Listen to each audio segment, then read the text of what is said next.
Okay, so now let's go through our last four functional groups I want to talk about. So here we are, a ketone. Okay. Now a ketone has your carbons, just your regular R's, your carbons, and then it has a double bonding O off of it. A double bonding O off of it. So since we have RCR, really all it is a long chain of carbons with a double bond coming off of it. So here's an example. 1, 2, 3, 4, 5, and let's put a double bond off of this. Okay?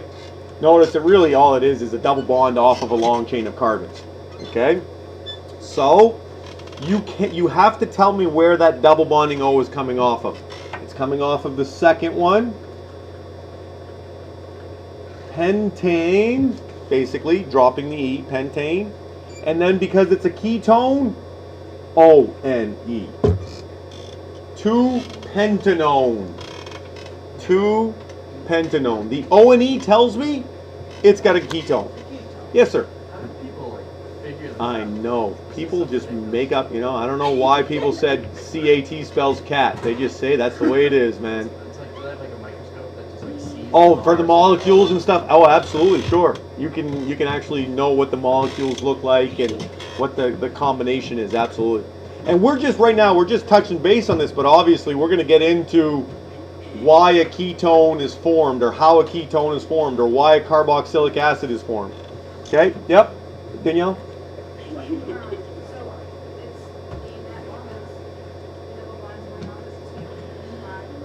Yep. O-N-E, because it's a ketone. Okay?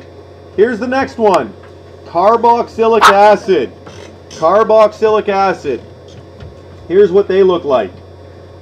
R, okay, C, double bond O, OH.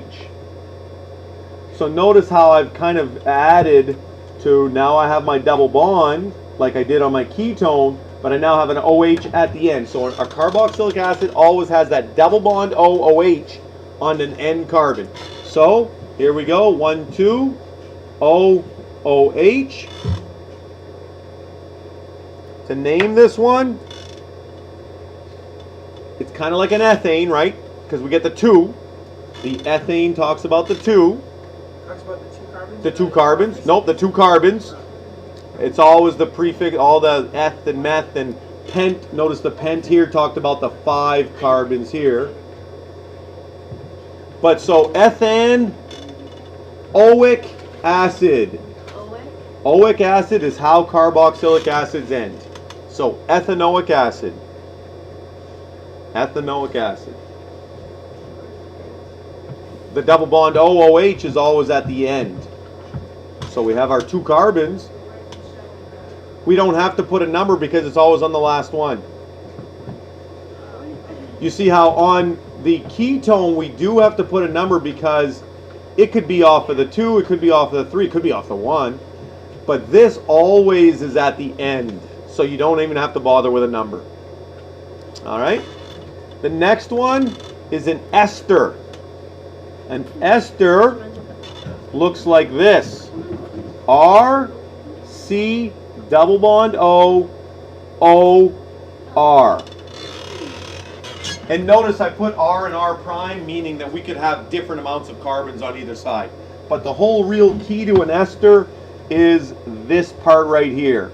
A double bond O, O, and then instead of an H like on a carboxylic acid, it's more carbons. Alright, so R, whoops, let me erase that and clean it up. Bless you. R, C, double bond O, O, R. Okay? Now let's go ahead and draw one and name it. What is an ester? Esters often have scents. So like the actual smell of like a banana or the wintergreen smell, those are esters. Yep, perfumes, like the smell of a rose, the esters are the ones that produces that. Absolutely. So let's say we have this. All right. We've got 2 carbons, oxygen, and a. To name these, you always name the side that does not have the double bond first. Oh. Okay? So methyl, because that's just 1 carbon, right? And then we have 2 ethane. So instead of oic acid, because that would be a carboxylic acid, it's an ester. It ends O8. So methyl for this 1 carbon here, and then this has 2, so ethane O8. All esters end O8. Methyl ethanoate. You just count the first.